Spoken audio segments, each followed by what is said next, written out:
227. 227. 227. 227. That's how many kids, teens, and families can be devastated by one 4-ounce bag of marijuana. 4 ounces of marijuana is how much Proposition A on the May ballot is attempting to legalize and say it's okay for one person to possess in our community without any ramifications. The fact of the matter is that 4 ounces is not just for one person.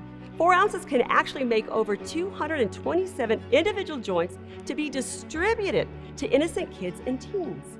227 teens like Johnny, who had a bright future, but whose life was snuffed out at the age of 18 by marijuana-induced psychosis suicide. Or precious children like 8-year-old Peyton, who was struck down and killed by a 20-year-old driver under the influence of marijuana. Every young person deserves the chance to reach their full potential.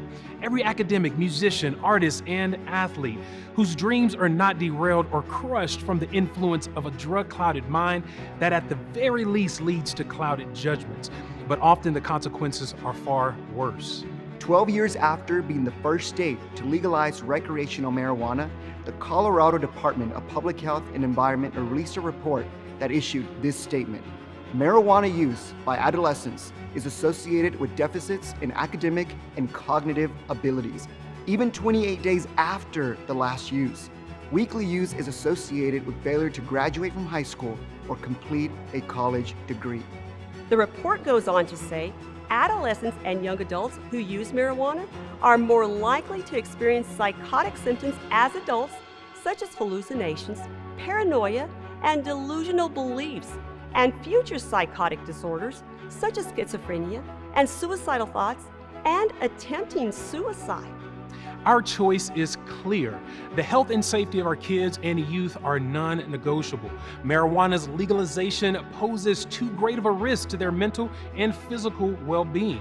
Let's unite in this pivotal moment to make a choice that will echo positively in the lives of our youth for generations to come. Don't be fooled this May by Proposition A. The city ordinance is being called Freedom Act Lubbock. If you have had friends or family impacted by drug abuse, then you know there is no freedom in drug addiction. It's a life of overwhelming bondage and pain. Let's protect our children and vote against Proposition A. Don't be fooled this May. Don't be fooled this May by Proposition A. Vote against. Vote against Proposition A.